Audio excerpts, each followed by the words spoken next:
Wewadi gendruwo dalem Wirogunan.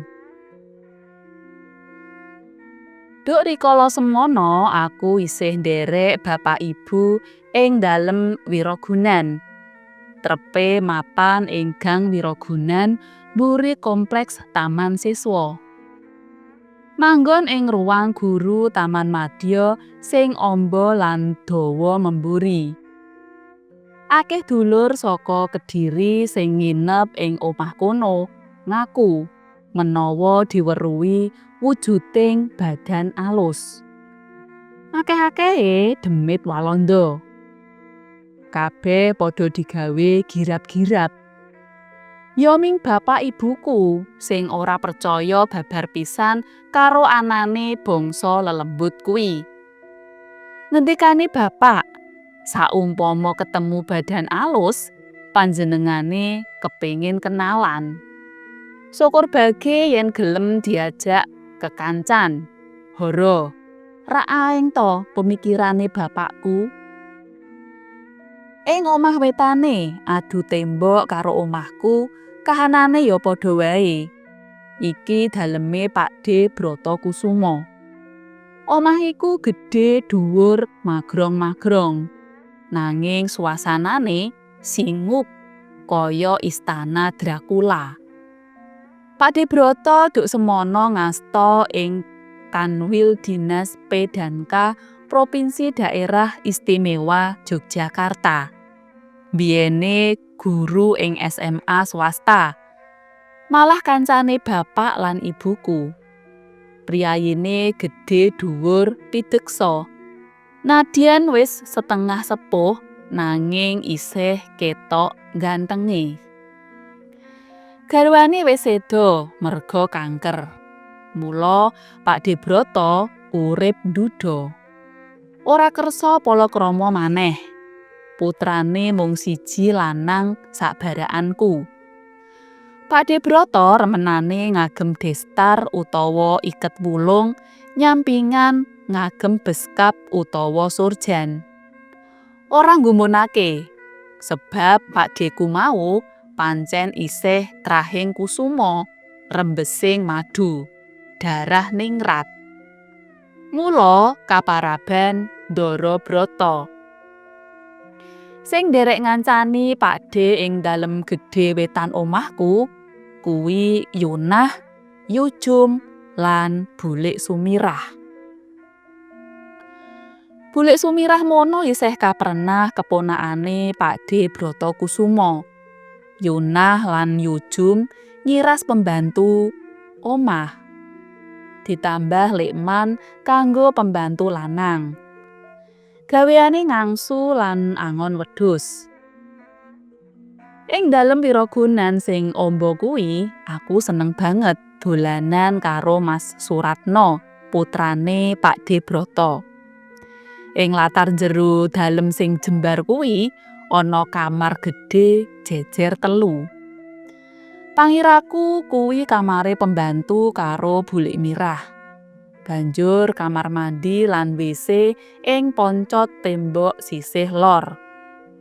Wondene Lekman gawe barak dhewe, cilik, nganggo blabak kayu jati, ana sak cedhake kandang wedhus. Daleme Pakde Brata iki jarine tangga teparo padha angkere karo omahku. Kepara ngluwihi. Akeh setan utawa memedine. Mengkono kondange. Ya mung bapak ibuku sing gemujeng merga ora ngandel karo kojahe wong-wong mau.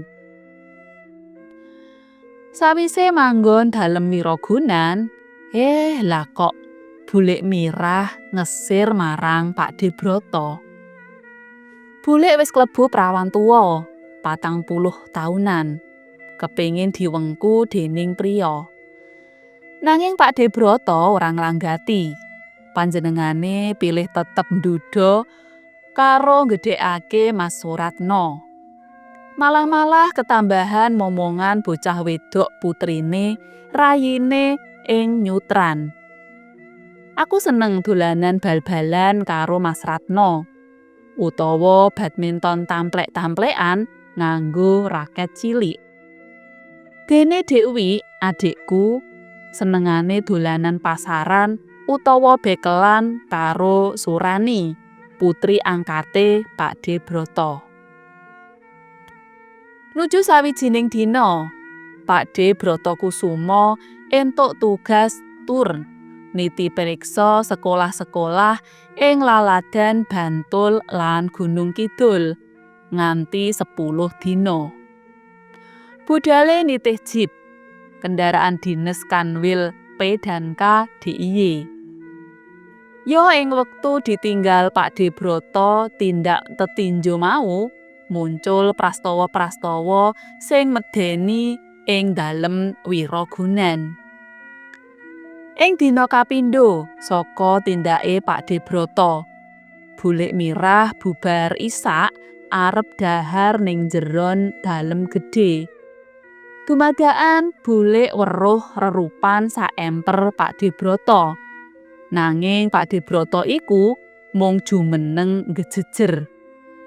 Loh, apa wis kondur? Batine Bulik Mirah sing dasare pancen duweni rasa tresna marang pakdeku mau.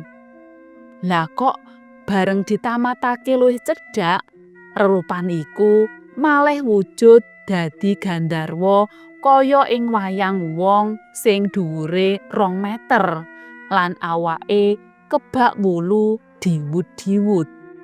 Sirahe gedhe, matane mlolo.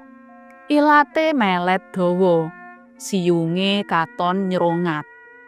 Sakala Bulik Mirah kentaka ora eling Purwo Duksina. Dadi royongane Yujum, Yunah lan Lekman.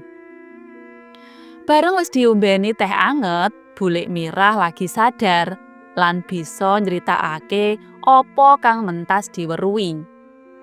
Sakala wong telu melu gumrobyos keweden. Ing dina katelu, ganti Yunah lan Yujum sing diwedeni. Kekarone bakda maghrib padha metu kamar tumuju pawon arep nyiapake mangan bengi. Lah dalah, kok ana rerupan nyolowadi kaya Pakde Broto. Bareng ditamatake, wewayangan iku malik dadi gandarwa gedhe sing wulune diwut-diwut. Yunah lan Yujum semaput saka wedine. Nganti tangga-tangga cedhak melu ngupakara. Nanging bareng ngerti lara-larahe Yunah lan Yujum semaput, tangga-tangga dadi keweden lan cepet-cepet pamitan mulih.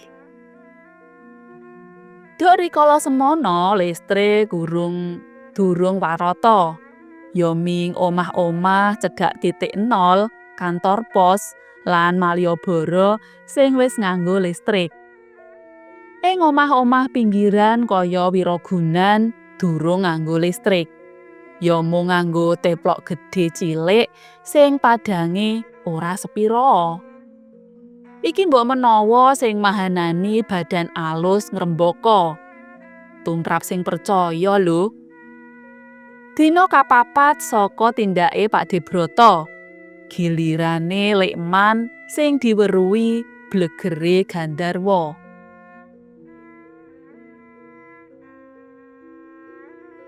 Arepa Lekman kepetung pawongan kang kendel, ning dheweke ya keweden. Rumangsane Lekman ana wewayangane Ndara Broto lenggahan bakda isak ing kursi goyang teras ngarep. Bareng dicedhaki, rerupan mau malik dadi wewayangan wulune diwut-diwut lagi lungguh layeh-layeh. Malah banjur ngguyu mringis ngetokake siyunge. Sakala Lekman tiba njrebabah ndepani Bantala. Dina kapitu, Bulik Mirah maneh sing dikatoni. Nalika iku Bulik Mirah lagi arep dahar ning meja tengah. Mbok menawa merga kangen karo Pakde Broto, Bulik sumurup Priya sing ditresnani iku sing maune lenggah ing meja dhahar kuno kuwi dadakan salen wujud diwut-diwut. Mripate mendolo ngatonake ilat dawa lan siyunge mingis-mingis. Bulik Mirah jerit sakayange, banjur tiba semaput. Rikala Pakdhe Bratakusuma kundur saka tugas njur mireng crita-crita kuwi, panjenengane malah gumujeng gleges. Ngendikane, "Gene, aku kok ora tau diketoki. Kuwi rak merga saking kuwate pengangen-angenmu kabeh marang aku. Jenenge ngono kowe kuwi padha ketok-ketoken."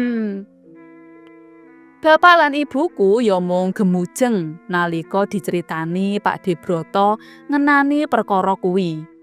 Bapak malah gemujeng lakak-lakak wektu dikandhani Pakdhe yen Lekman nganti tiba krungkep.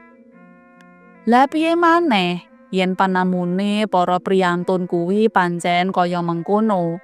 Kena percaya, kena ora. Wallahu alam.